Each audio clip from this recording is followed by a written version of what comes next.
Oke ya, teman-teman kita mulai aja ya mungkin ya, sambil teman-teman yang lain masuk juga.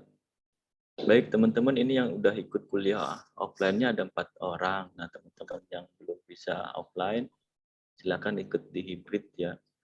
Hari ini kita akan melanjutkan sesi yang lalu. Sebetulnya sesi lalu kan kita mengulas tentang ini ya, apa penyelenggaraan perhutanan sosial atau pengelolaan perhutanan sosial yang berlaku di Indonesia, yang itu dituangkan di dalam Permen LHK nomor 9 ya, nomor 9 tahun 2021. Jadi peraturan yang hangat, yang masih panas, dan mencabut peraturan yang sebelumnya. Peraturan sebelumnya tentang perhutanan sosial ada tahun 2016, kemudian ada beberapa peraturan turunannya, Pedirjen dan lain-lain. Jadi peraturan LHK, Permen LHK nomor 9 tahun 2021 itu sifatnya hampir mirip kayak Undang-Undang Cipta Kerja. Jadi Undang-Undang Cipta Kerja itu kan mekanisme penyusunan undang-undangnya, dia menggabungkan beberapa perundang-undangan, kemudian mana yang dihapus, di pasal-pasal mana, mana yang berubah gitu di dalam UU CK itu. Nah, turunan UU CK berikutnya adalah PP Peraturan Pemerintah nomor 23 tahun 2021 ya tentang penyelenggaraan kehutanan. Nah, ini juga bentuknya mirip dengan UU CK, jadi menggabungkan antara beberapa peraturan-peraturan yang berubah, pasal-pasalnya yang berubah, kemudian dampak dari UU CK, kemudian menyatukannya dalam satu peraturan. Nah, Permen LHK setelah PP 23 ini muncul Permen LHK, beberapa Permen LHK dari Permen LHK 1, 01, 02 sampai dengan yang disebutkan di sini adalah Permen LHK 09 ya, nomor P9 P9 tahun 2021 tentang pengelolaan perhutanan sosial.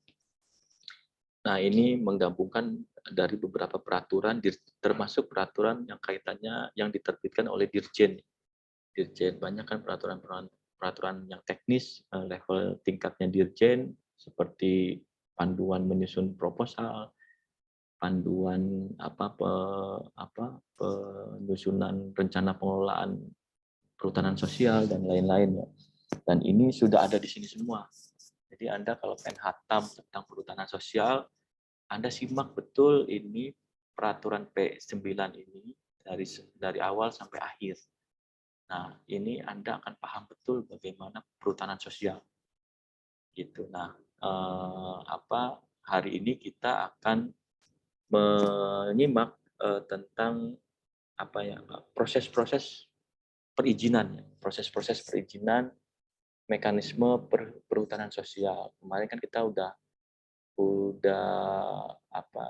kita sampaikan bahwa di perhutanan sosial ada 5 skema.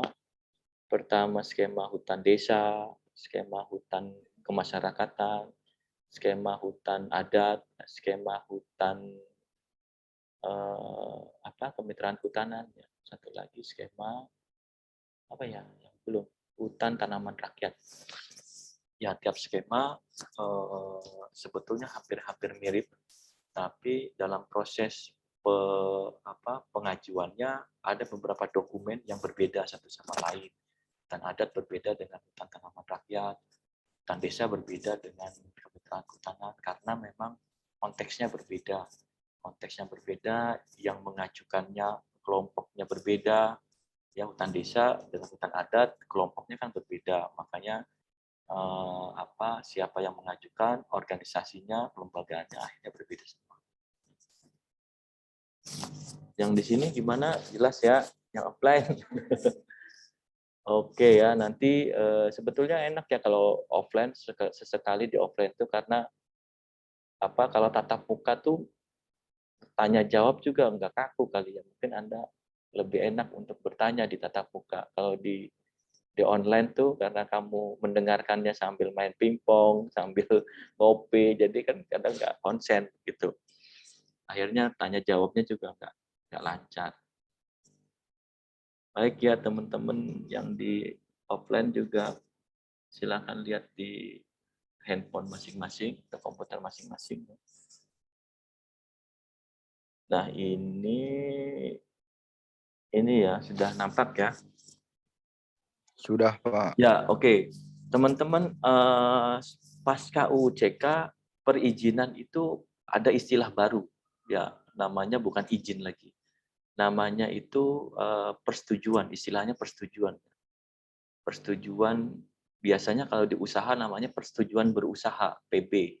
Nah, kalau di kawasan hutan di swasta dulu kan namanya IU ya, izin usaha, IUUU PHPH misalnya. IUU PHTI itu izin usaha namanya. Tapi sekarang istilah itu namanya PB, PBPH, perizinan berusaha, perizinan berusaha. Dan istilah perizinan berusaha kemudian ada apa namanya, ketika perizinan berusaha itu disetujui namanya persetujuan, persetujuan perizinan berusaha. Nah, di perhutanan sosial juga sama. Jadi istilah yang ada di peraturan berlaku ketika mekanisme PS-nya sudah disetujui namanya persetujuan perhutanan sosial. Jadi di peraturan P4, P8 ya, P8 tentang tata hutan dan lain-lain itu sudah disebutkan di situ wilayah-wilayah yang mengelola hutan, pelaku pengelola hutan. Ada pelaku dari sektor usaha namanya persetujuan PBPH, persetujuan perizinan berusaha pemanfaatan hutan. Nah, ada pelaku pengelola hutannya adalah PS, perhutanan sosial, itu disebut persetujuan PS. Jadi bukan izin PS lagi, persetujuan perhutanan sosial. Makanya di dalam peraturannya P9 ada bagian kedua namanya juga persetujuan. Persetujuan pengelolaan hutan desa. Ini salah satu di bagian berikutnya itu ada 5 mekanisme yang kemarin saya sudah sampaikan ada 5 mekanisme PS, hutan desa, hutan tanaman rakyat, hutan adat, hutan kemasyarakatan, sama mekanisme kemitraan kehutanan. Nah, sekarang saya bedah satu-satu nih. Yang kita bahas dulu persetujuan pengelolaan hutan desa. Nah, ini ada beberapa di bagian kedua ini ada beberapa yang diatur ya, yang diatur bagaimana mengurus atau mengelola hutan desa. Nah, di sini awalnya dijelaskan tentang subjeknya siapa. Ya, memang yang mengajukan persetujuan pengelolaan desa itu lembaga desa. Jadi ini harus lembaga desa. Ya, yang mengajukan lembaga desa. Nah, di situ di ayat 4 ya. Pasal 10 ayat 4 pengurusan lembaga desa yang dimaksud dengan ayat 3 ini ada beberapa, ada warga desa, ada perseorangan, ada tokoh atau pelopor desa yang memiliki kepedulian terhadap pelestarian hutan. Jadi di sini isi dari pengurus lembaga desa itu terdiri dari warga ya, warga desa. Dan termasuk di sini perseorangan, ada perseorangan anggota warga desa ini. Nah, kemudian ada penerima manfaat hutan desa di sini. Jadi persetujuan pengelolaan perhutanan sosial berupa hutan desa itu sebenarnya bukan hanya pengurus desa yang mengelola ini, tapi ada anggota masyarakat desa yang menjadi pengurus pengelola di sana. Nah, biasanya emang kalau perhutanan sosial karena ini pengelolaannya berupa kolektif ya, kolektif itu banyak orang. Kayak HKM banyak orang yang mengelola, terdiri dari warga-warga di situ. Hutan tanaman rakyat sama banyak orang yang terlibat, terdiri dari warga-warga setempat. Hutan desa juga sama. Jadi istilah hutan desa itu bukan berarti ini itu dikelola oleh perangkat desa saja, enggak. Jadi ini pun dikelola oleh warga desa yang dia keanggotaannya di di bawah unit pengelolaan desa. Jadi penerima manfaatnya di sini ada ya, ada ayat 5, penerima manfaat hutan desa itu ada satu keluarga, diwakili satu orang, memberikan kesempatan yang sama baik laki-laki maupun perempuan. Belum terdaftar sebagai pemegang PS ya. Jadi nggak boleh nih misalnya dia anggota HD, dia udah terdaftar di anggota PS yang lain, misalnya skema hutan kemasyarakatan atau skema yang lain, nggak boleh double. Jadi ini penerima manfaatnya. Nah, terus ya sampai sini. Nah, ini objek persetujuannya. Ini objek persetujuan. Kalau ngomongin objek berarti tentang areal ya, tentang areal. Dia bisa diberikan di areal kawasan hutan lindung maupun di hutan produksi, di hutan desa. Ya, kemudian di areal itu harus juga berada di dalam PIAPS. PIAPS itu kan tadi minggu lalu saya udah jelasin. PIAPS itu peta indikatif areal perhutanan sosial. Jadi hutan desa yang diajukan ini harus ada di dalam peta indikatif. Nah, misalnya gimana kalau di luar itu? Nah, kalau di luar itu biasanya harus ada revisi PIAPS. Revisi PIAPS dulu yang harus ditempuh. Nah, revisi PIAPS itu biasanya diupdate-nya nggak cepat. Dia akan diupdate-nya mungkin 6 bulan sekali ya, dia diupdate. Di SK-kan dulu oleh menteri, ada revisi PIAPS. Nah, baru bisa diajukan di luar area itu. Tapi ini jadi kalau pengen cepat ya harus ada di dalam PIAPS dulu. SK PIAPS wilayah perhutanan sosial tiap provinsi sudah ada terpisah-pisah. Nah, kemudian areal hutannya juga harus ada di wilayah desa ya. Di wilayah desa. Jadi nggak bisa nih hutan desa kalau udah hutan desa kan berarti desa mana? Nah, misalnya hutan desa Ciporang, wilayahnya yang diajukan melebihi desa Ciporang, nggak bisa. Makanya ketika ada verifikasi teman-teman KLHK datang ke desa, kemudian teritorial yang diajukannya melebihi administrasi desa, itu langsung direvisi, dikoreksi. Ya, jadi dia harus berada di wilayah desa. Atau areal hasil kesepakatan ya, batas desa. Jadi memang di beberapa tempat, terutama di luar Jawa, batas-batas desa itu nggak selalu sudah fix gitu. Ada yang belum fix gitu. Karena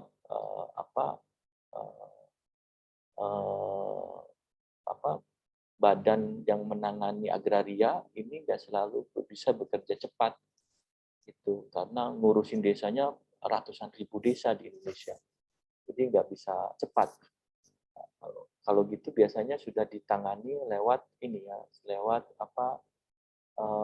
hasil kesepakatan di antar desa, itu sudah ada kesepakatan batas mana meskipun belum ada pastoknya. Nah, misalnya ada pertanyaan gini, kok bisa Pak areal desa merupakan kawasan hutan? Nah, di dalam administrasi kepemerintahan wilayah desa itu terbagi habis. Jadi misalnya kalau kamu lihat di dalam peta di Taman Nasional Gunung Ciremai, desa-desa kayak yang berbatasan dengan Taman Nasional itu dia terbagi habis. Ya, jadi administrasi desanya sampai ke puncak, dan itu di dalamnya itu kawasan hutan. Jadi secara administrasi itu desa itu terbagi habis. Jadi bukan di luar kawasan hutan.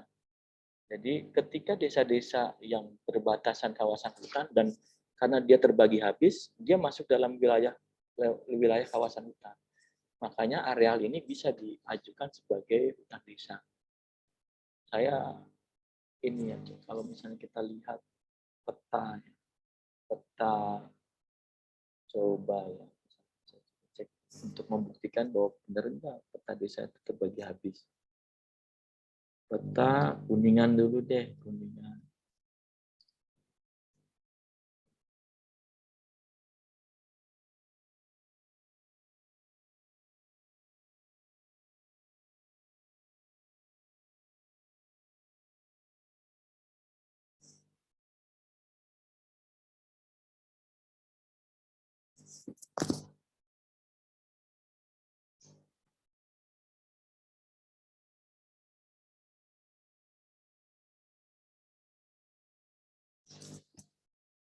Saya save.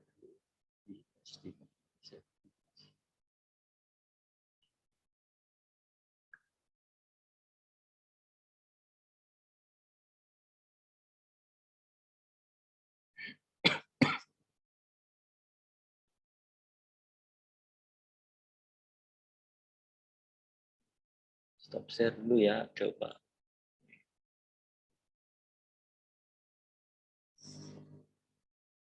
Gimana, udah kelihatan? Peta udah kelihatan ya? Oke, nah coba lihat tuh. Sisi yang dengan berbatas dengan kawasan Taman Nasional Gunung Ciremai. Nah, ini batas-batas desanya sampai ke puncak. Sampai ke puncak ya. Jadi ini membuktikan bahwa batas administrasi desa itu terbagi habis di seluruh wilayah Indonesia. Ya, baik, makanya dia beririsan dengan kawasan hutan. Ya, bukan berarti bahwa kalau dia udah terbagi habis itu masuk di wilayah desa, masyarakat desa bisa mengklaim itu tanah dia, nggak gitu juga maksudnya. Tapi bahwa administrasi yang diterapkan di Indonesia, bahwa batas administrasi kepemerintahan itu terbagi habis, dan itu termasuk masuk di dalam kawasan hutan. Jadi kalau misalnya di sini, kalau melihat peta ini yang boleh, kan ini yang oranye yang dekat Ciremai itu kan kawasan hutan tuh, oranye ini. Jadi yang boleh mengajukan hutan desa, kalau ini asumsinya hutan produksi dan hutan lindungnya. Kalau hutan konservasi itu bolehnya kan kemitraan kehutanan. Kalau PS di kawasan konservasi hanya kemitraan kehutanan, namanya kemitraan konservasi. Nah, kalau di hutan lindung, hutan produksi bisa mengajukan hutan desa.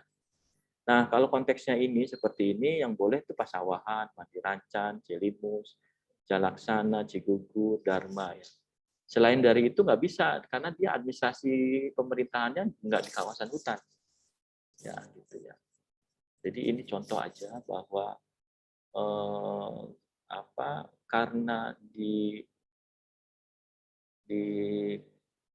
peraturannya bahwa arealnya itu harus berada di dalam wilayah desa, ya, kawasan hutan di wilayah desa, makanya harus diperhatikan.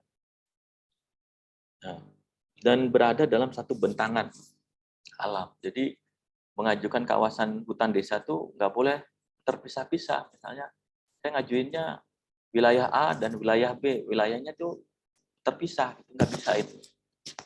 Ini harus satu wilayah. Nah kemudian dan punya potensi, biasanya punya potensi ya. Kalau nggak diajukan,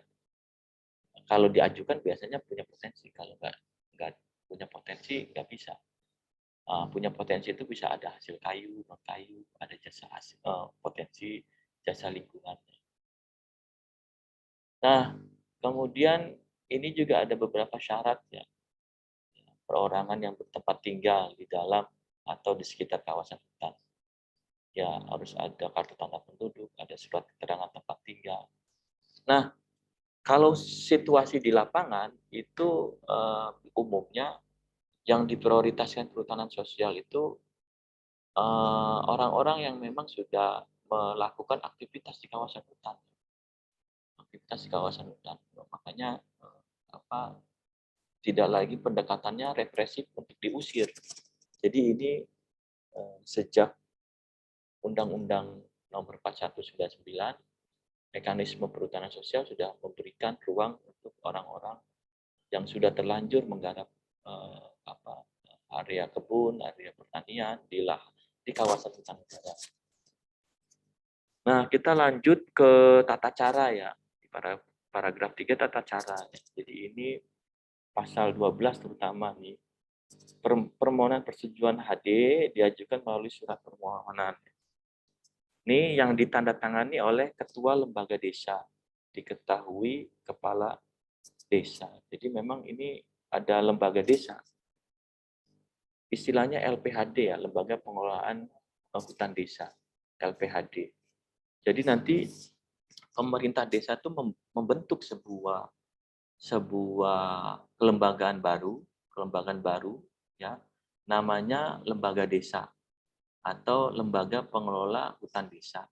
Nah, itu diketahui oleh kepala desa. Jadi ini ya hampir mirip kayak BUMDes gitu, tapi ini namanya lembaga pengelola hutan desa, LPHD. Nah, lembaga pengelola hutan desa itu anggotanya terdiri dari ketua dan lain-lainnya, dan anggota itu ditunjuk, diorganisir atas persetujuan kepala desa ya. Atas persetujuan kepala desa. Nah, ini juga bisa kemudian ini yang pasal 2 ya. Permohonan sebagaimana dimaksud ayat 1 itu harus dilengkapi, harus ada peraturan desanya. Ya, ada perdes tentang pembentukan lembaga desa. Dan jadi dibentuk dulu lembaga pengelolaan hutan desa, isinya adalah masyarakat desa, kemudian di SK-kan atau lewat peraturan desa. Ini jadi bagian dari syarat persyaratan. Kemudian ada keputusan kepala desa yang setara dengan yang mengatur tentang susunan pengurus. Jadi lembaga ini kan ada pengurus-pengurusnya nih, ada ketuanya, ada anggotanya. Nah, ini harus ada SK. Ya, ada fotokopi KTP ya, ini dimana harus ya menyertakan fotokopi KTP, kartu tanda pengenal. Kartu tanda pengenal. Ini di semua skema ini harus ada kartu tanda penduduk. Karena apa? Karena banyak sekali modus-modus yang terjadi di lapangan zaman dulu ya. Zaman ketika perhutanan sosial itu tidak diurus khusus oleh Dirjen.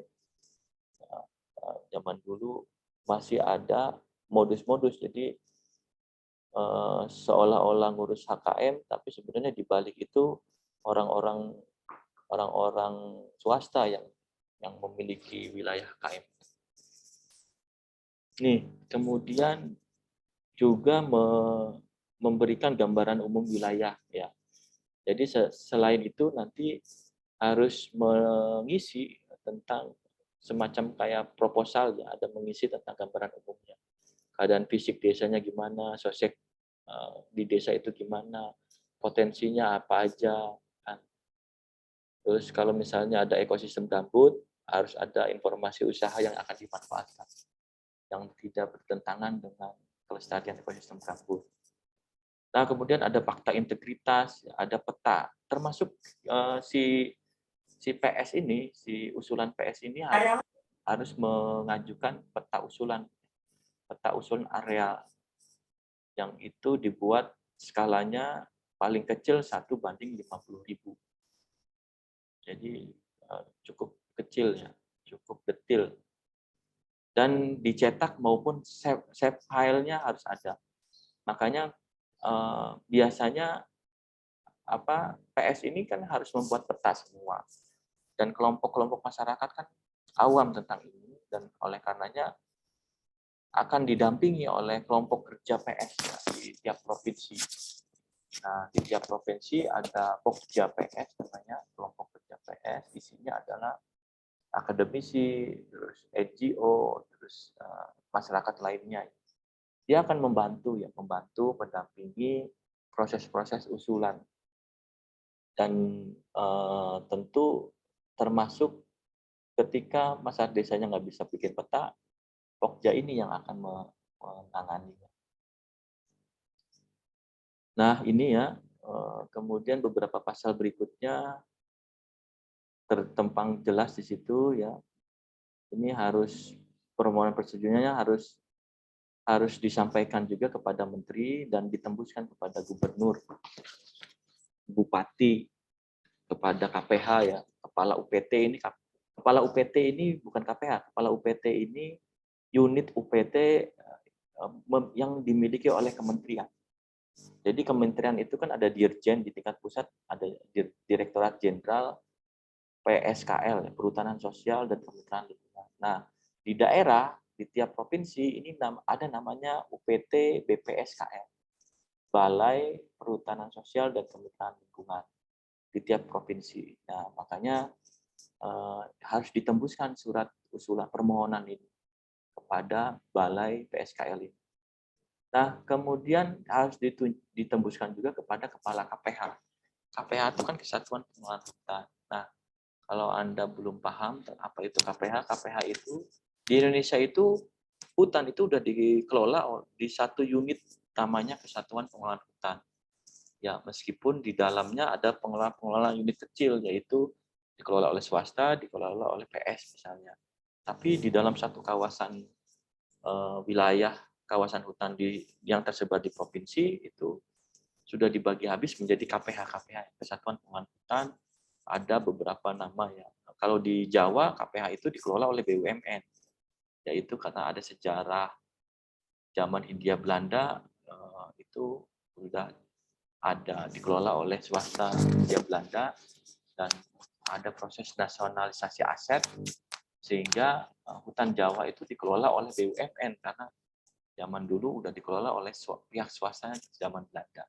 Kemudian dialihkan oleh Badan Usaha Milik Negara Peru Perhutani. Nah, di luar Jawa, KPH-nya dikelola oleh di bawah naungan dinas provinsi ya, dinas kehutanan provinsi. Gitu. Ada namanya misalnya kayak di Kalimantan Selatan ada KPH namanya KPH Tanah Laut. Kalau di Kalimantan Timur ada KPH namanya KPH Kendilo. Di tiap provinsi beragam ya, ada yang memiliki satu provinsi memiliki 8 KPH, ada yang memiliki lebih dari 10 KPH, ada yang cuma 5 KPH, beda-beda ya, tergantung provinsinya, kecil apa luas. Nah ini ya, kemudian ada verifikasi administrasi nih. Jadi semua pengajuan usulan PS ketika udah diusulkan ke menteri ya, lewat dokumennya masuk ke dirjen PSKL dan itu akan diverifikasi oleh yang ngurus verifikasinya direktorat ini ya PKPS ya, penyiapan kawasan perhutanan sosial ya. Jadi teman-teman PKPS itu akan turun ke lapangan, ngecek dulu nih, ngecek dokumen-dokumen usulan, masuk ke dokumen usulan, kemudian lihat lampiran-lampiran jadi syaratnya lengkap atau tidak. Kalau lengkap, mereka akan turun ke lapangan memverifikasi. Ya, oh, ini. Aduh, ini Silvane, ngurus bayi ta. Oke ya, jadi ini ada proses verifikasi yang dilakukan oleh Direktorat PKPS namanya. Di bawah Dirjen PSKL, Direktorat PKPS ini namanya Persiapan Kawasan Perhutanan Sosial. Ya, mereka akan mengecek, ya, termasuk mereka akan menelaah ya peta areal yang dimohon. Misalnya dia akan mengecek peta kawasan hutannya, kemudian hasil tata batas kawasan hutan, kemudian PIAPS-nya, termasuk indikatif wilayah hutan adat.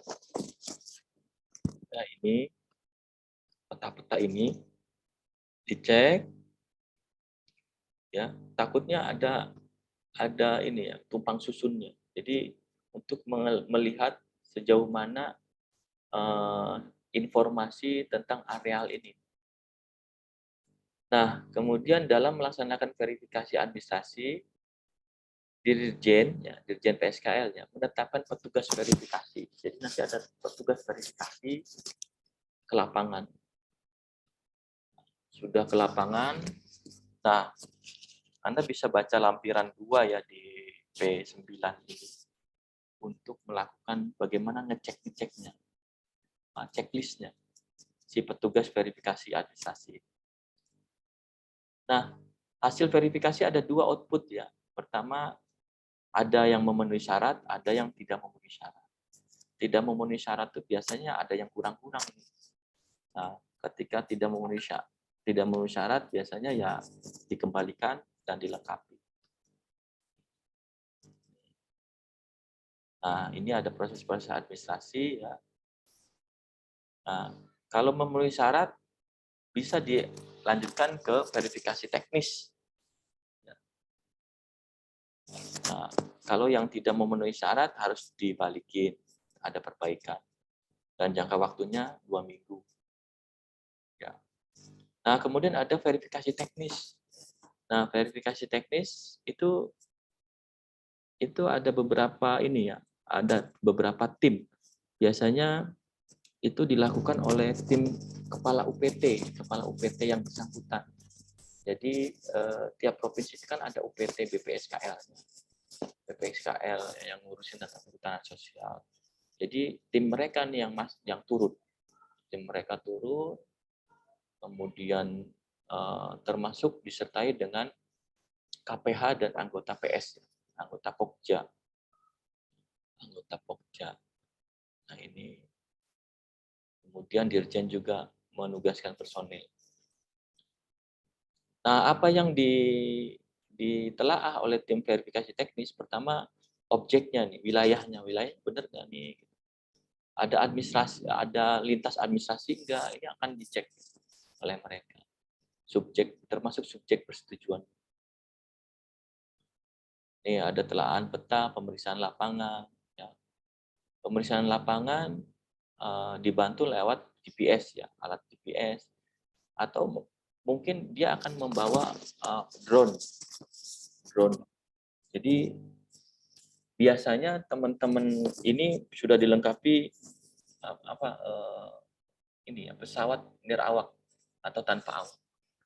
Makanya teman-teman BPSKL ya, teman-teman di Direktorat PKPS, mereka ada banyak SDM-nya yang memang bisa drone. Ya, Anda pun, dan itu lulusan kehutanan. Nah, kita di sini belum banyak yang bisa drone ya. Harusnya ada kurikulum khusus ya, biar bisa.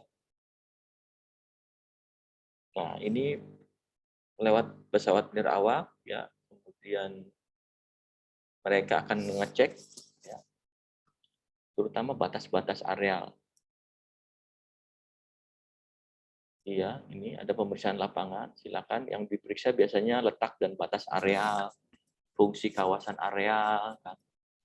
Itu keberadaan perizinan berusaha di sekitarnya. Jangan sampai ada tumpang tindih gitu. Yang diusulkan ternyata bagian areal dari punya swasta, punya PBPH. Gitu. Ini kudu dicek. Termasuk potensi-potensinya, aksesibilitas. Nah, ini biasanya cara ngeceknya juga dia akan overlay dengan peta-peta. Karena teman-teman bahwa setelah mereka cek, SK Menteri itu nanti akan ada informasi tentang petanya. Peta yang benar-benar fix. Jadi kalau misalnya SK Menterinya petanya salah, nanti jadi runyam berikutnya. Ya. Nah ini verifikasi pasal 19 sama ya, mirip-mirip ya. Jadi Anda bisa pelajari lebih seksama. Kalau baca satu-satu ini bakal lama. Jadi ini teman-teman hutan desa tadi yang sudah saya jelasin ya, bahwa setelah verifikasinya udah ngecek dia, administrasi udah dicek sama teman-teman dari KLHK, kemudian teman-teman KLHK sama UPT dan Pokja PS akan ngecek ke lapangan. Setelah itu mereka akan pulang untuk menindaklanjuti. Kalau misalnya memang tidak ada perbaikan-perbaikan lagi sesuai syarat-syarat, sudah secara administratif sudah lengkap, secara teknis juga sudah disetujui, kemudian akan dibawa berkas ini untuk disiapkan dan ditetapkan sebagai areal perhutanan sosial dengan mekanisme hutan desa. Makanya nanti ada SK Menteri tentang persetujuan hutan desa. persetujuan hutan desa. Nah itu ya, itu tentang hutan desa. Salah satu mekanisme PS di perhutanan sosial. Yang hutan desa kira-kira ada pertanyaan? Belum ada ya. Di Jawa teman-teman mekanisme PS itu karena begini, kawasan hutan produksi dan lindungnya di Jawa itu ditangani oleh BUMN Perhutani. Kawasan konservasinya kan tidak ada hutan desa di kawasan konservasi. Adanya kalau kawasan konservasi adanya mekanisme kemitraan kehutanan. Oleh karenanya di Jawa itu tidak ada hutan desa di Jawa. Itu karena ya itu sudah ditangani oleh Perum Perhutanan. Adanya mekanismenya kemitraan kehutanan antara masyarakat dengan perhutani, kemitraan kehutanan antara masyarakat dengan kawasan konservasi. Gitu. Kalau mekanisme di luar kemitraan kehutanan itu mekanisme yang pengelola itu memiliki mandat full untuk mengelola hutan. Kalau kemitraan kehutanan itu seolah-olah kayak ini ya mitra, bermitra. Artinya kawasan ini tidak diberikan mandat full oleh si pengelola. Karena ini sudah dikelola oleh menjadi unit khusus oleh PBPH ya, oleh swasta. Swasta di Jawa itu kan Perum Perhutani. Atau oleh UPT kawasan konservasi. Ada Taman Nasional, ada Taman Wisata Alam, ada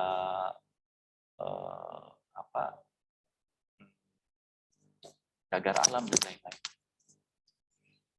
Jadi itu ya, setelah beres, kemudian ini baru ditetapkan. Baru ditetapkan di SK-kan Menteri dengan jangka waktu tertentu. Nah, kalau tidak ada pertanyaan, kita masuk ke bagian ketiga ya, persetujuan pengelolaan hutan kemasyarakatan. Hampir mirip kayak yang tadi bagian kedua. Tapi ini mekanisme PS-nya adalah hutan kemasyarakatan atau HKM. HKM. Apa yang membedakan dengan hutan desa? Sebenarnya yang membedakan secara prinsip itu lembaga pengelolanya. Kalau tadi kan lembaga pengelolanya lembaga desa. Ya, kalau ini lembaga pengelola. Desa ini ditetapkan oleh kepala desa. Ada SK dari kepala desa, ada perdesnya, peraturan desanya. Nah, kalau HKM ini bisa diusulkan ya, diberikan kepada perseorangan. Bisa perseorangan, bisa kelompok tani, bisa koperasi. Jadi ini HKM bisa perseorangan, ini bisa. Di peraturan yang ini bisa. Tapi perseorangan ini kemudian mewakili anggota masyarakat kan, sebenarnya. Mewakili anggota masyarakat. Dan umumnya tidak direkomendasiin ya, karena umumnya yang mengajukan adalah kelompok masyarakat atau kelompok tani dan koperasi kalau mereka sudah punya koperasi. Nah, nih perseorangan ya ayat 2 sebagaimana dimaksud ayat 1 adalah ketentuannya tergabung atau membentuk kelompok masyarakat. Ya, harus tergabung. Jadi bukan entitas satu orang, ini harus tergabung menjadi kelompok masyarakat. Kelompok tani adalah bisa tergabung menjadi kelompok tani hutan. Ya, bisa. Jadi misalnya sudah ada kelompok tani terbentuk, yang kebentuk ya udah kelompok tani itu nggak perlu punya ngebentuk kelompok tani. Ada Mike itu tuh saya. Bibit.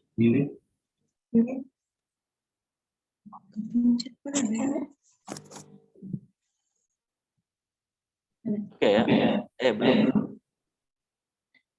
Belum.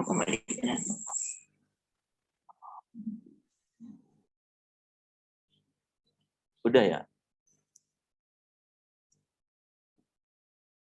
Oke ya, jadi itu kelompok masyarakat perorangan di sini adalah kelompok masyarakat yang belum membentuk kelompok tani. Nah, kalau kelompok tani udah terbentuk. Jadi kalau belum membentuk kelompok tani boleh dibentuk sendiri, masuk ke dalam kategori kelompok masyarakat di sini. Atau koperasi yang udah punya badan koperasi. Jadi bisa.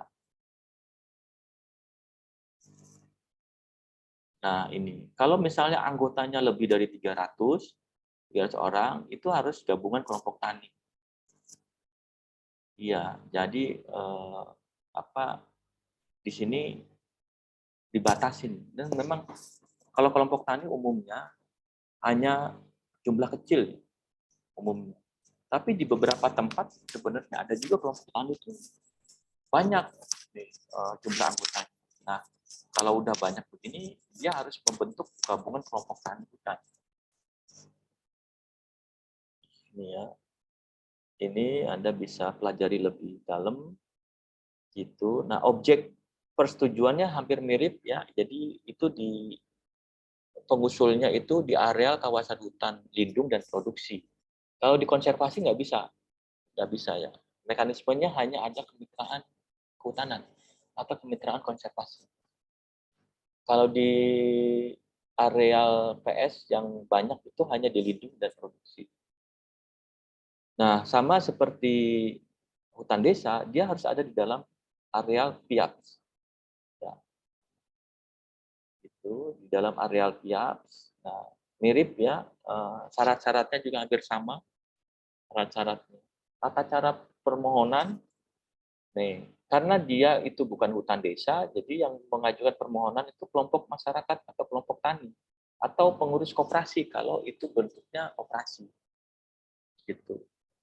Jadi surat permohonannya harus ditandatangani oleh mereka. Kalau kalau hutan desa, surat permohonannya ditandatangani oleh lembaga desa, ya, lembaga pengelola hutan desa.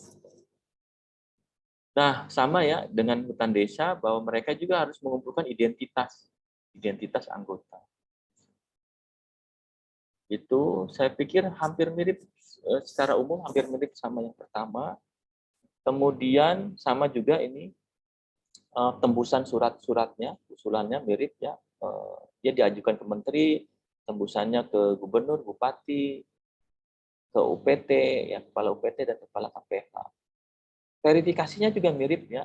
Jadi setelah berkas usulannya lengkap dengan format HKM, hutan kemasyarakatan, jadi suratnya siapa yang tanda tanganinya sama, profilnya juga dibuat sama, ada peta di sana, kemudian diajukan ke menteri melalui Dirjen PSKL, kemudian akan ada verifikasi administrasi dan verifikasi teknis ya.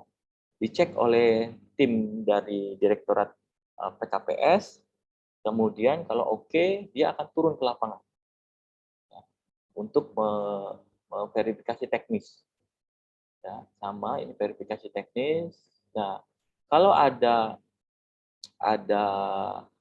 perbaikan akan dikembalikan untuk diperbaiki, dikasih waktunya 2 minggu. Kalau tidak ada perbaikan akan ditindaklanjuti dan diterbitkan SK tentang persetujuan HKM. Persetujuan HKM. Ini sama ya, mirip dengan tadi hutan desa. Gitu. Nah, itu. Nah, itu ya. Jadi hutan desa sama HKM yang membedakan apa Pak? Yang membedakan tadi si pengelolanya siapa? Kalau yang satu pengelolanya itu lembaga desa. Yang satu pengelolanya bisa kelompok masyarakat dibentuk di SK-kan sendiri, bisa kelompok tani, bisa oleh koperasi. Jadi yang tanda tangan usulan itu adalah mereka-mereka. Kalau yang desa, yang tanda tangan usulan adalah ketua lembaganya.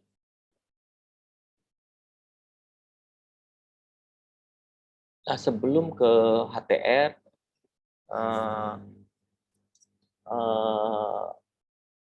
Misalnya ada pertanyaan gini, Pak, apa bedanya kalau kita mengajukan hutan desa sama HKM? Kalau misalnya ternyata nggak jauh beda, lebih baik yang mudah saja, atau lebih baik seperti apa yang enaknya? Tergantung karakteristik. Ya. Makanya kalau misalnya itu didukung oleh perangkat desa, yang keinginan perangkat desanya dia pengen punya hutan desa, atau tokoh desanya pengen punya hutan desa, ya udah lebih baik hutan desa. Karena inisiasi awalnya adalah si apa pemerintahan desa. Nah, kemudian pemerintahan desa dia punya komitmen nih, karena mereka punya komitmen satu, komitmen ingin menata apa namanya lingkungan di sekitar desanya, agar misalnya dia juga akan melindungi mata air di sekitar wilayah desa. Jadi punya teritori penting gitu. Kemudian agenda berikutnya selain ngomongin ekologi, perlindungan hutan, juga ngomongin soal kepentingan kesejahteraan warga. Gitu. Kalau misalnya pemerintahan desa juga memperhatikan kesejahteraan warga, dia ingin coba formasinya ke hutan desa yang akan diatur oleh si pemerintahan desa. Banyak juga ya apa namanya hutan desa, pengurusan hutan desa ini menjadi nilai lebih dalam perpolitikan di desa. Banyak juga ya misalnya kan menjadi kepala desa itu kan ini strategis lah ibaratnya. Banyak orang yang pengen juga kan menjadi kepala desa. Ini di lapangan itu banyak juga usulan-usulan usulan-usulan hutan desa ini akibat dari agenda politiknya kepala desa. Selama ini agenda politiknya positif ya nggak apa-apa ya.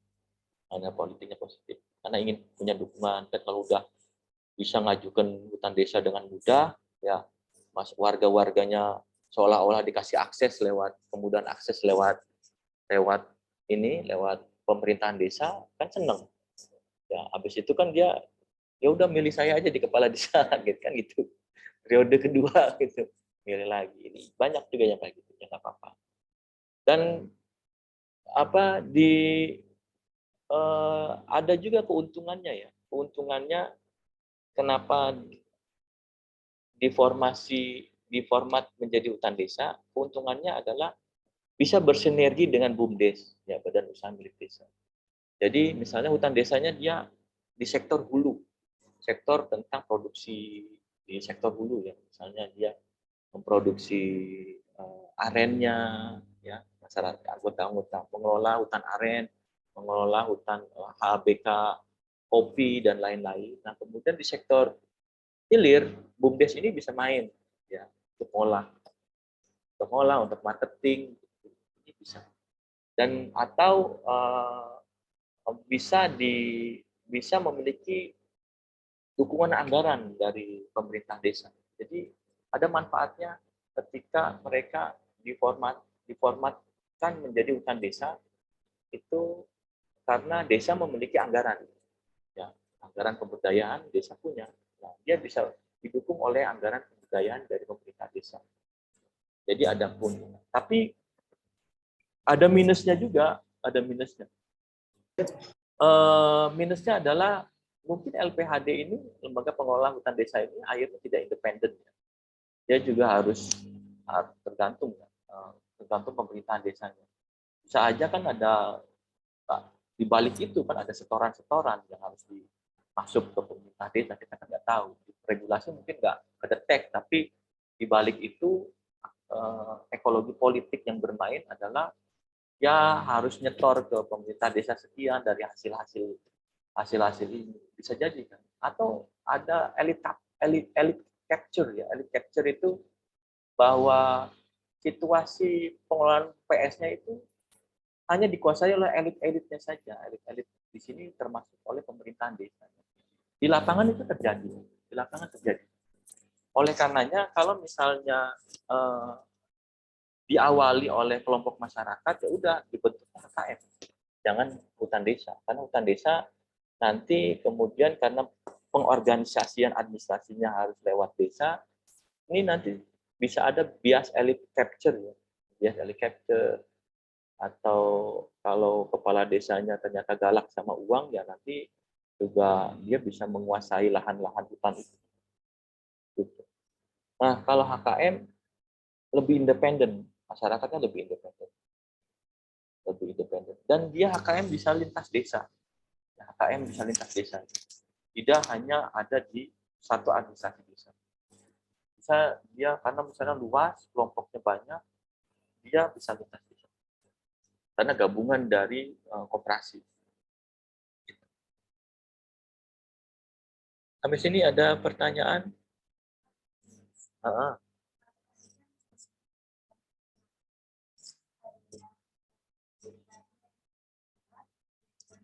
Oke. Ya.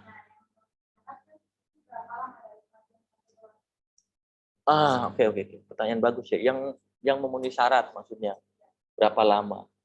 Di sini sebenarnya nggak ada tertuang ya, nggak tertuang. Tapi kejadian di lapangan itu bisa ada yang lama, ada yang enggak ya. Saya nggak tahu ya kenapa bisa begitu ya. Karena mungkin kaitannya ke SDM di tingkat KLHK ya. Itu ngurusnya kan banyak ya. Kayak misalnya saya kemarin wawancara ngobrol sama teman-teman PKPS ya, mereka tuh melakukan verifikasi itu bisa 2.000 satu tahun. 2.000. 2.000 itu bukan 2.000 hektar. 2.000 itu 2.000 unit PS yang diajukan. Jadi yang tersebar kan misalnya gini, provinsi kita kan ada kabupaten kota kita kan ada 500 kabupaten kota di Indonesia. Kalau 2.000 itu berarti satu kabupaten 4 PS. Sedangkan sekarang kayak misalnya Indramayu. Indramayu itu punya mekanisme PS itu bisa hampir 5 ya Indramayu. Kuningan belum punya nih, Kuningan makanya kalian. Tapi yang bisa kan kalau kawasan perhutani ya kemitraan kehutanan. Kuningan belum punya yang masuk ke kemitraan kehutanan. Tapi beberapa sudah ada bentuknya masih NKK ya. Jadi belum ada diusulkan ke kementerian tentang PS-nya. Keburu UUCK ini nih. Keburu UUCK. Tapi sebenarnya bisa. Nah, ini ya. Udah, tadi teman-teman tadi ada yang tanya ya, teman kita di kelas bahwa kalau misalnya yang tidak disetujui atau di kurang pemberkasannya ini ada yang kurang, itu dibalikin dan dikasih jangka waktu 2 minggu. Tapi kalau misalnya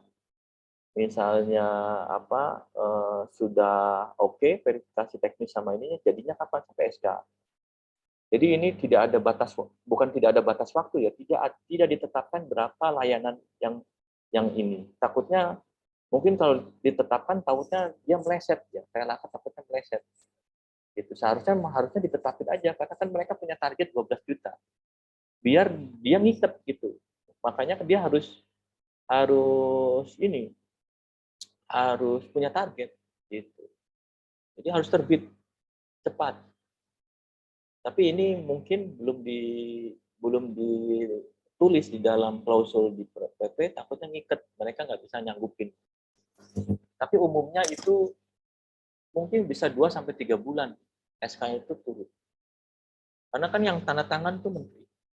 Yang tanda tangan menteri, kemudian dia harus memverifikasi petanya dari direktorat, lintas direktorat juga. Lintas direktorat itu berarti dia harus ke planologi. Karena kan dia harus bersinergi sama planologi. Planologi kan yang menetapkan batas-batas wilayah administrasi kawasan hutan. Mana. Jadi dia harus koordinasi dengan planologi. Nah, dan umumnya itu, ya itu dia ya, umumnya di birokrasi itu panjang. Ya. Misalnya dia masuk ke ini, saya pernah yang nangani administrasi birokrasi agak rumit tuh. Ketika surat datang, nggak bisa ngambil keputusan seorang staf. Oh ya saya koordinasi dulu sama pimpinan gitu ke Kasubditnya. Oh iya nanti saya koordinasi lagi ke direktur terus gitu karena mereka tuh kayak berjenjang gitu, mereka berjenjang. Kemudian mereka tidak bisa ngambil keputusan secara baik. Makanya Menpan RB itu kan mulai tahun kemarin ya, pertengahan tahun kemarin merubah eselonisasi kan di kementerian.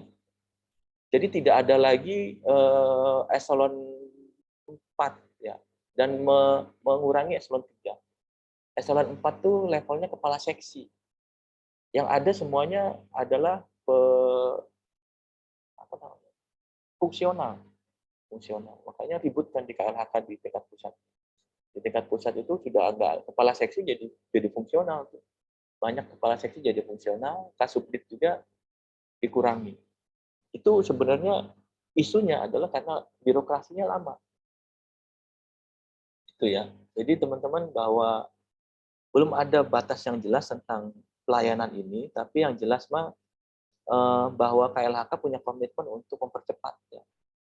Mempercepat apalagi dampak dari PP 23 ini. Dampak dari PP 23 mekanisme kemitraan kehutanan antara kelompok dengan KPH itu nggak diakui lagi. Ya.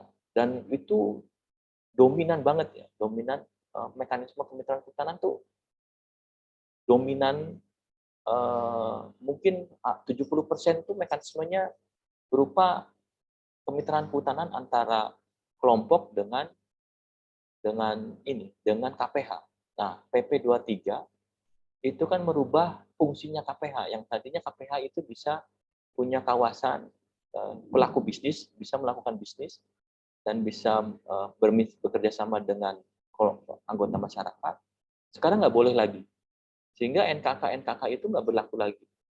Dan NKK nggak berlaku ini kemudian di-upgrade status PS-nya menjadi HKM atau hutan desa atau hutan tanaman rakyat. Kalau hutan adat nggak mungkin ya, karena memang harus punya syarat-syarat dia itu masyarakat adat. Kalau misalnya awalnya dia bukan masyarakat adat, nggak bisa hutan adat. Tapi lebih banyak dia mengupgrade-nya menjadi HKM, hutan kemasyarakatan. Ini jadi PR KLHK banyak, sehingga layanan mereka harus cepat. Kalau nggak cepat, banyak yang terbengkalai. Gitu. Status kemitraan kehutanan yang sudah tidak berlaku lagi, banyak yang terbengkalai. Nah, teman-teman, hutan tanaman rakyat juga mirip ya, mirip dengan yang lain, tapi yang membedakan adalah ininya, siapa yang mengajukan. Yang mengajukan boleh kelompok tani, gabungan kelompok tani, atau koperasi, atau profesional kehutanan. Nih, bedanya nih, yang membedakan adalah yang ABC itu kan sama, ya, sama kan, yang ABC. Nah, yang membedakan HTR itu D. Ya, D itu profesional kehutanan atau perseorangan yang telah memperoleh pendidikan kehutanan atau bidang ilmu lainnya yang memiliki pengalaman sebagai pendamping atau penyuluh di bidang kehutanan dengan membentuk kelompok atau koperasi bersama tempat. Jadi ini para rimbawan itu bisa ya mengajukan mengorganisir masyarakat, kelompok masyarakat, membentuk bersama-sama dengan anggota masyarakat setempat untuk mengajukan HTR, hutan tanaman rakyat. Sayangnya kita di hutan Jawa gitu, kalian di Jawa, kalau kalian di luar Jawa, kalian kita dorong untuk bikin HTR, mengorganisir dengan masyarakat setempat.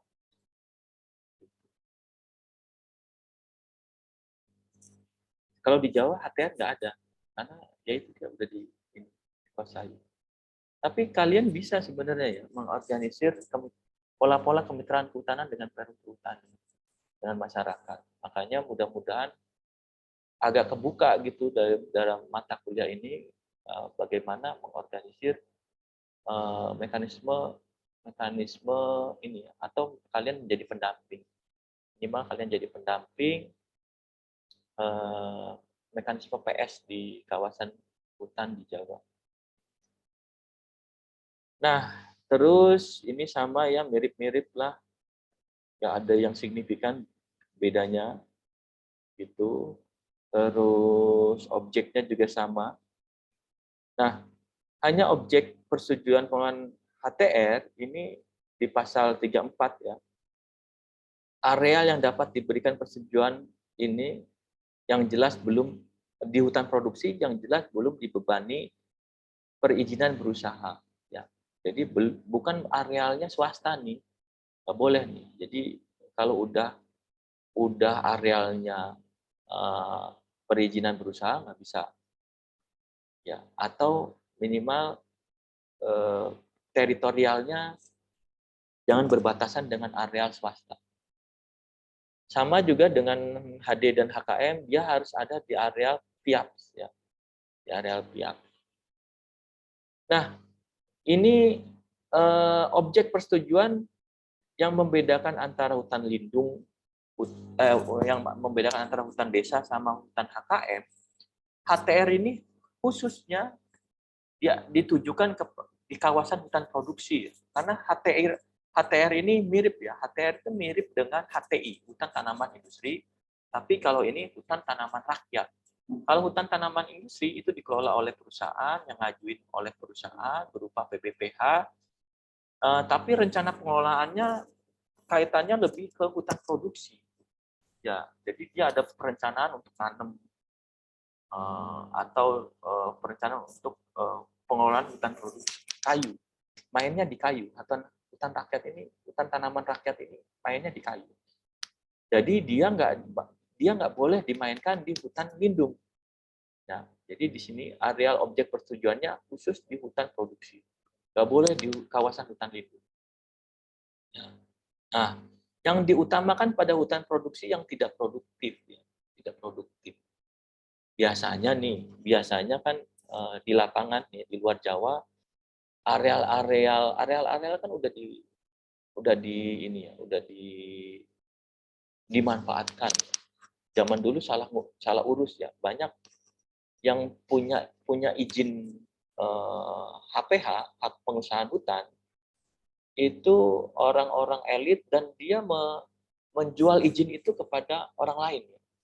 Sehingga terutama orang-orang yang memang melihat kayunya saja. Sehingga izin itu kemudian tidak digunakan secara prosedur, sehingga hutannya rusak dan ditinggalkan. Kalau dia hanya nyari kayunya doang, dan rusak, ditinggalkan, dan kemudian mangkrak. Mangkrak ini didudukinlah oleh masyarakat setempat.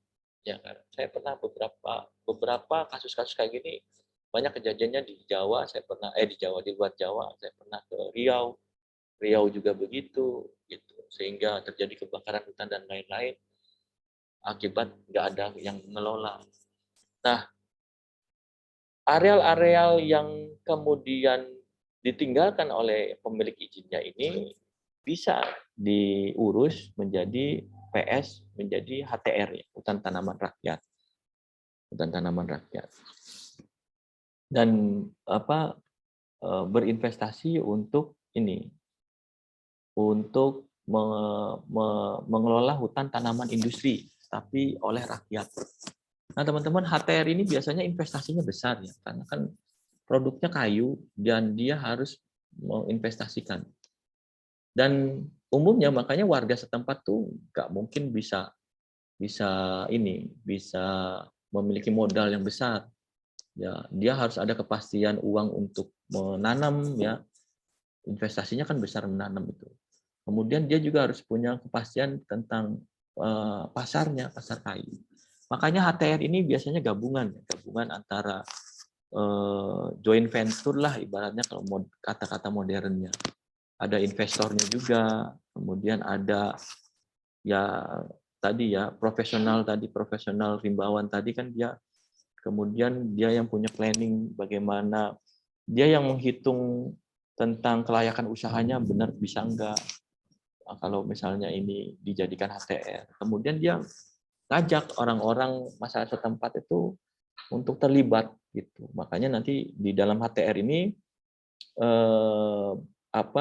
umumnya koperasi ya dibentuk diorganisir, yang ideal adalah koperasi. Koperasi itu kan ada ada apa mekanisme ini ya, mekanisme khusus untuk sharing hasilnya seperti apa.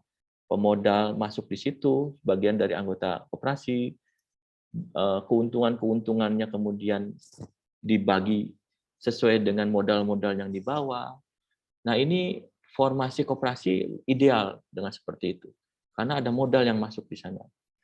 Jadi kalau misalnya HTR tidak dikelola lewat koperasi, ini akan menjadi bermasalah ya. Pertama bermasalahnya mungkin nanti akan terjadi elit capture lagi ya, dikuasai oleh orang-orang elitnya doang, warganya hanya nanam doang tapi nggak dapat apa-apa, KTP-nya dikumpulin tapi nggak dapat apa-apa. Kalau koperasi itu ada aturan main ya, dan itu diawasi oleh Menteri Koperasi itu. Meskipun ya di bawah tangan banyak juga terjadi yang aneh-aneh di koperasi, judulnya koperasi tapi elit-elit bermain, elit capture-nya terjadi ya. Jadi elit-elit yang anggota ada koperasi ini yang kemudian menguasai hasil manfaatnya. Sedangkan anggota koperasi yang tidak terinformasikan dengan baik, apalagi yang tidak aktif, dia nggak mungkin dapat informasi. Banyak juga kejadian-kejadian gitu. Anggota koperasi dibentuk koperasinya, kemudian anggotanya tidak aktif, yang aktif adalah elit-elitnya ini yang menerima manfaat. Banyak kejadian gitu. Jadi itu ya teman-teman yang membedakan antara ini antara HKM, HD sama HR. HTR ini hanya di hutan produksi, kawasan hutan produksi. Dan areal persetujuan HTR itu luasannya paling luas hanya 5.000 hektar. Jadi tidak beda ya, levelnya memang dia beda. Kalau PBPH swasta ini dikasihnya kan ratusan ribu, puluhan ribu, ratusan ribu lah, rata-rata 200.000 hektar, atau kalau yang levelnya nasional ya, multinasional. Kalau levelnya perusahaan provinsi paling 70.000 hektar atau 150.000 hektar. Nah, tapi HTR ini karena investasinya kecil, modalnya kecil, inisiasinya hanya masyarakat setempat, jadi dikasihnya kecil, wilayah-wilayah 5.000 hektar. 5.000 hektar juga investasinya lumayan ya.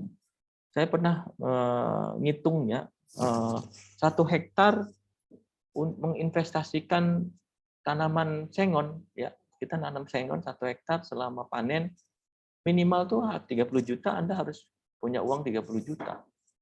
30 juta 1 hektar ya, selama 5 tahun.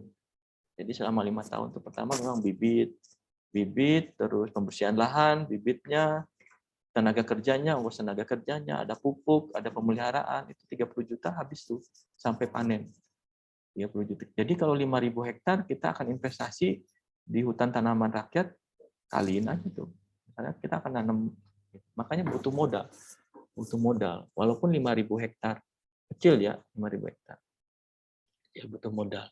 Tapi karena ini warga, ya HTR itu kelompok, jadi kan bisa modal itu bisa bukan berupa uang, ya mereka bisa membuat kebun bibit bareng-bareng kan, kebun bibit, tenaga kerjanya kan akhirnya gratis tuh bareng-bareng, nanam bareng-bareng, tenaga kerja gratis, bikin pupuk sendiri gitu, bikin pupuk, pemeliharaan juga bareng-bareng. Gitu. Jadi investasinya bisa diperkecil. Nah, kepala keluarga paling luas 15 hektar. Jadi ini udah dibagi juga nih. Ya, HTR ini dibagi juga gitu. 15 hektar luas ya, lumayan nih per kepala keluarga paling luas ya. Paling luas 15 hektar. Karena ini areal di hutan produksi 15 hektar cukup lah gitu untuk membuat kakak keluarga ini punya hidup yang bagus gitu. Apalagi kalau misalnya ini daur panennya misalnya yang 5 tahun gitu, atau yang 10 tahun, yang 5 tahun itu mereka bisa panen, kalau yang 5 tahun berarti dia bisa panen 3 hektar ya per tahun. Kalau udah ketemu hutan normal. Hutan normal artinya udah sustainability riap kayunya udah bisa memenuhi, jadi dia setiap tahun 3 hektar. Tahun ini 3 hektar di sini, tahun ini 3 hektar di sini, sampai tahun kelima dia bisa balik lagi ke ini. 3 hektar udah cukup. Itu udah cukup memenuhi penghidupan. Cenggon aja kalau investasi 1 hektar ya dengan asumsi 1.000 pohon, 1 pohon itu misalnya hidupnya normal ya 500 ribuan 1 pohon ya, angka yang kecil, angka yang umum rendah. Berarti berapa tuh? Gitu. 500 juta ya, setengah miliar ya. Potensinya. Setengah miliar kan. 1 hektar 1. Jadi 500 juta. Jadi cukup lah. Cukup. Tapi kan ini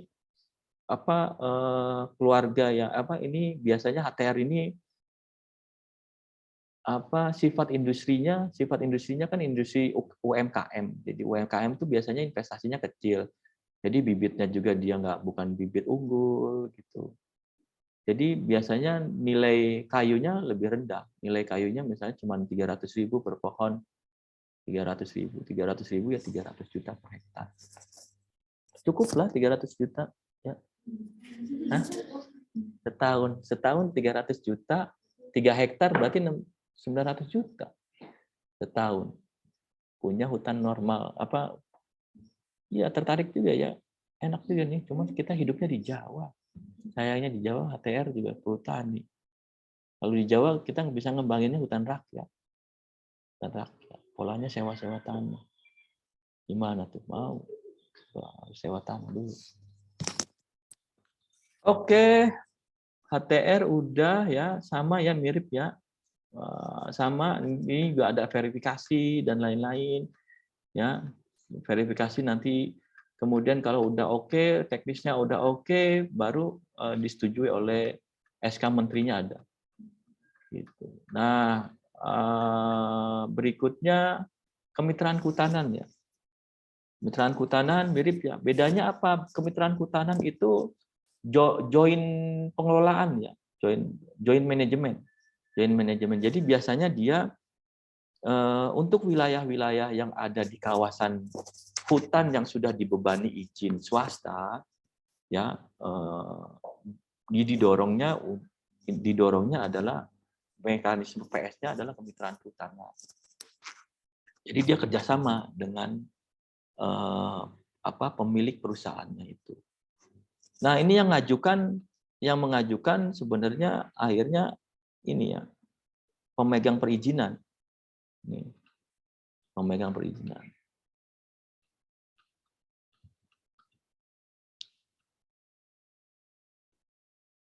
Tahap persetujuan sosialisasi penyusunan naskah. Jadi kalau kemitraan kehutanan memang agak ribet ya karena ada dia harus kita misalnya gini, kamu kelompok warga setempat, kamu beraktivitas di wilayah yang sudah dibebani izinnya swasta. Tapi kamu pengen ini tergantung dari tanah itu gitu. Terus kamu mengajukan ke perusahaan bahwa warga ini pengen dong bermitra karena kan kita sudah menggarap lahan di sini gitu.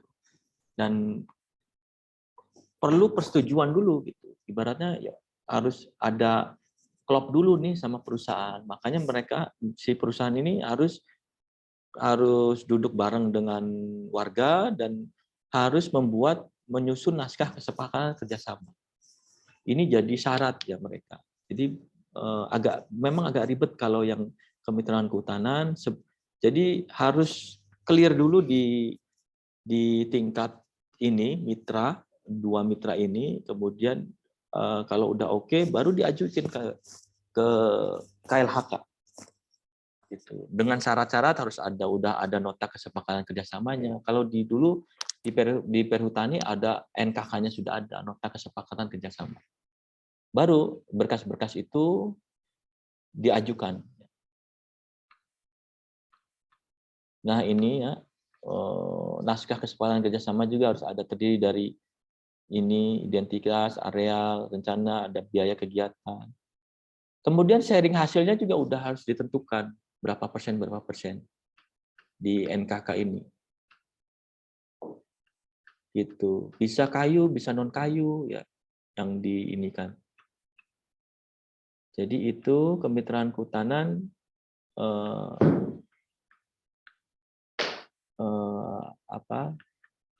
yang membuat berbeda. Nah, setelah diusulkan baru verifikasi administrasi dan verifikasi teknis dan baru dikunjungi di lapangan. Itu di Kuningan belum ada nih kemitraan kehutanan, baru levelnya NKK-nya ya. Jadi sudah ada kelompok masyarakat tuh sudah membuat nota kesepakatan kerjasama, tapi belum diakui oleh kementerian sebagai mekanisme kemitraan kehutanan karena SK kemitraan kehutanan belum ada. Itu, nah yang terakhir yang persetujuan berikutnya adalah hutan adat ya. Nih, hutan adat. Hutan adat istilahnya bukan persetujuan hutan adat. Hutan adat tuh beda ya, hutan adat. Tapi masuk ke dalam mekanisme PS. Hutan adat tuh pasca dari disetujuinya disetujuinya gugatan dari Aliansi Masyarakat Adat kepada MK, MK mengabulkan gugatan itu sehingga hutan adat itu tidak menjadi areal kawasan hutan negara, memiliki memiliki teritorial khusus gitu dan bukan menjadi kawasan hutan negara. Oleh karena itu istilahnya bukan persetujuan nih kalau di hutan adat, istilahnya adalah penetapan status hutan adat gitu. Nah, saat ini banyak nih sebaran hutan-hutan adat yang secara formal belum ditetapkan hutan adatnya oleh Kementerian Kehutanan karena memang mereka belum mengajukan. Nah, syarat-syarat mengajukannya lebih ribet dibanding yang lain karena pertama itu yang mengusulkan adalah kelompok masyarakat adat, masyarakat hukum adat yang sudah diakui oleh pemerintah daerah. Dan cara pengakuan oleh pemerintah daerah itu harus mengikuti peraturan Kementerian Dalam Negeri ya. Permen nomor 54 kalau tidak salah tahun 2014 tentang tata cara pengakuan masyarakat hukum adat. Jadi dan sebelum itu harus ada perdanya dulu nih. Sebelum SK Bupati tentang pengakuan hutan adat harus ada perda. Perda di kabupaten atau provinsi tentang mekanisme pengakuan. Ada perda dibentuk, baru ada SK Bupati. Kalau bupatinya sudah menyetujui, nah sampai menuju ke SK Bupati itu ada tim khusus, ada tim verifikasi lagi tuh tentang hutan adat, ya, tentang masyarakat adat dulu nih. Ada tim verifikasi. Jadi agak rumit yang ini mah. Jadi bupati tidak mungkin langsung mengeluarkan SK. Dia masyarakat adat mengusulkan ke bupati, bupati menetapkan tim, ya tim untuk verifikasi, verifikasinya diverifikasilah masyarakat adat itu apa benar, dicek dulu. Dia benar nggak masyarakat adat, dia punya masih ada norma nilainya enggak, struktur kelembagaannya masih ada enggak, gitu, kebudayaannya gimana, bla bla bla, teritorialnya gimana. Nah, ketika sudah ada tim verifikasinya sudah oke, di SK-kan diakui oleh pemerintah daerah, baru bisa mengajukan hutan adatnya. Jadi ini lebih ribet yang hutan adat itu. Makanya kalau nggak didampingi, masyarakat adat ini jadi marginal. Jadi harus didampingi untuk mengajukan. Nah, setelah mereka diakui oleh pemerintah daerah, contohnya misalnya gini nih, contoh yang ini ya, kita coba cek dulu bagaimana bentuk-bentuknya.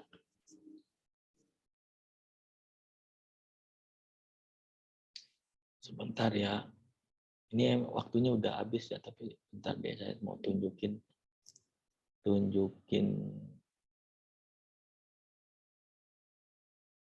apa bentuk-bentuknya ya.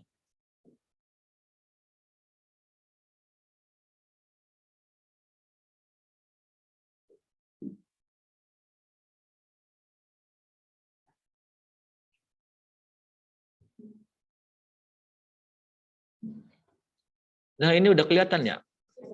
Nah, ini ya, ini adalah salah satu bentuk tentang pengakuan. Jadi kalau belum ada ini, itu nggak bisa mengajukan perhutanan sosial hutan adat. Jadi mereka tuh harus diakui dulu oleh pemerintah daerah. Makanya ini contohnya nih, ini keputusan Bupati Pasir. Bupati Pasir itu Kabupaten Pasir ya, ada di Kalimantan Timur. Ini tentang pengakuan dan perlindungan masyarakat hukum adat Paring Sumpit Desa Muara Ande. Gitu. Ini ada diakui mereka. Kemudian ini ada teritorialnya, ada petanya.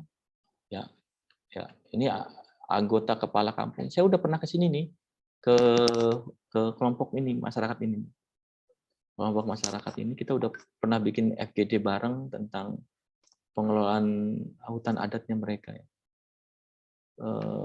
Tahun kemarin ya saya ke sini dikasih oleh-olehnya kepiting sama mereka. Iya, kepiting yang biasa mereka makan. Kepitingnya kepiting hutan tapi besar. Kasih oleh-oleh kepiting. Kepitingnya kepiting hidup gitu, jadi dikelerin dikasih. Ya saya bawa, tapi saya nggak bawa ke pesawat, kan nggak boleh di pesawat. Jadi saya kasih lagi sama orang-orang di sana. Jadi mereka salah satunya itu ada hutan mereka yang mereka lindungi karena bagian dari penghidupannya mereka. Jadi mereka cari sumber makan tuh di situ ya. Termasuk mereka ya kepiting itu jadi bagian dari sumber makan mereka. Jadi kalau lagi musim kepiting ya mereka makan kepiting terus itu. Saya nggak tahu ya kepitingnya kok kayak besar gitu di hutan. Ya ini contoh dari SK pengakuan. Kalau belum ada ini nggak bisa pengajuan mekanisme PS-nya lewat hutan adat. Jadi harus diakui dulu. Proses ini nggak gampang juga ya. Dapat SK begini nggak gampang. Mereka tuh harus ngusulin, diverifikasi lagi sama tim khusus gitu. Baru dilaporin ke bupati, bupati baru ngeluarin ini. Baru ngajuin hutan adatnya, itu pun harus diverifikasi lagi sama, jadi ribet. Padahal mereka ini masyarakat marginal ya, masyarakat marginal yang ini. Gitu. Ini contoh, ya. Gitu ya teman-teman, saya balik lagi ke ini. Jadi itu ya, itu tadi hari ini tadi kita membahas bagaimana proses-proses pengajuan mekanisme PS perhutanan sosial. 5 PS tadi, 5 mekanisme PS ini saya udah sampaikan bagaimana proses-prosesnya mengajukan. Di antara PS itu ada kekhasan masing-masing. Ya, hutan adat sama HKM bedanya adalah kelompoknya beda yang ngajuin. Yang satu lembaga desa, yang satu hutan desa sama HKM ya. Yang satu lembaga desa, yang satu masyarakat lokal gitu yang mengajukan, kelompok masyarakat, anggota masyarakat ya, lembaga masyarakat yang mengajukan. Nah, kalau HTR itu bedanya adalah dia harus di hutan produksi, dia nggak bisa di hutan lindung. HTR. Nah, kalau kemitraan ya itu wilayah yang teritorialnya dengan swasta ya, dan mengajukannya ketika berbarengan ya, yang mengajukan biasanya si pemilik persetujuan PBPH ini, si swastanya yang ngajuin, gitu, dilengkapi dengan dokumen-dokumen KTP anggota-anggota masyarakatnya. Kalau hutan adat lebih rumit lagi tadi ya, dia harus dilampiri SK pengakuan dari pemerintah daerah. Untuk mengurus SK ini banyak sekali hal yang harus diurus dan si komunitas adatnya harus mengajukan ke Pemda. Pemda akan menunjuk tim verifikasi, diverifikasi dulu, itu dicek dulu apakah benar dia masyarakat adat, kemudian turun SK-nya. SK ini baru jadi lampiran untuk mengajukannya ke KLHK. Hutan adatnya ditetapkan. Gitu. Masih banyak sebenarnya yang harus dibahas. Jadi kalau ingin tahu tentang perhutanan sosial, Anda benar harus membaca P9 ini ya. Dari cara bikin proposalnya juga ada di sini. Cara surat-surat lampirannya. Misalnya Anda lihat di sini ya.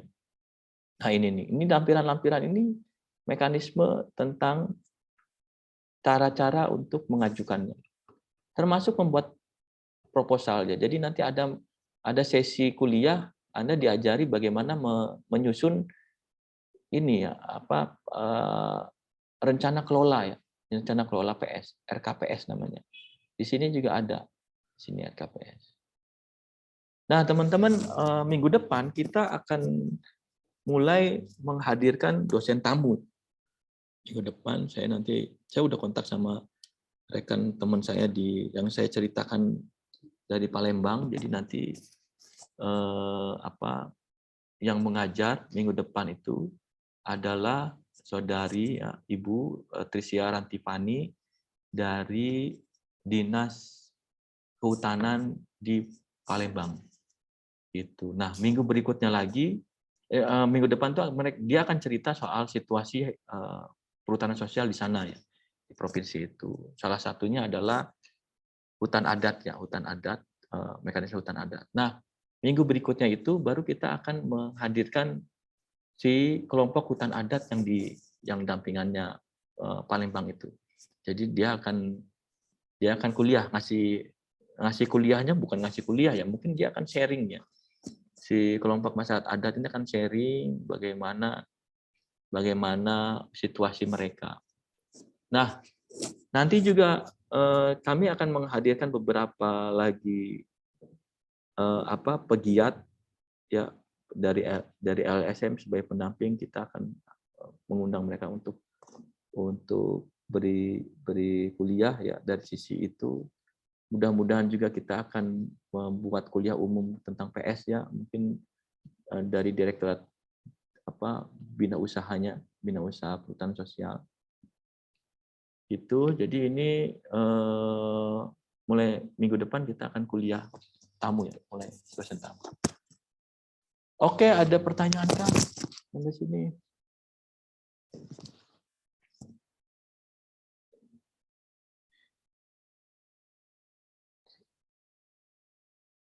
Jiwantara, itu kamu lagi di mana itu? Lagi liburan? Mediantara. Mendika, Jiwantara. Yang lain di sini ada pertanyaan? Hah? Kira-kira jelas nggak? Kira-kira cukup jelas lah ya. Jadi silakan Anda simak lagi nih peraturan ini. Kalau kamu khatam, ya intinya kamu paham tentang PS. Dan peraturan ini silakan download ya, cek aja P9 tentang perhutanan sosial. P9 tahun 2021, Anda bisa download, banyak aksesnya ya tentang pengelolaan perhutanan sosial. Baca secara seksama Anda agar Anda paham.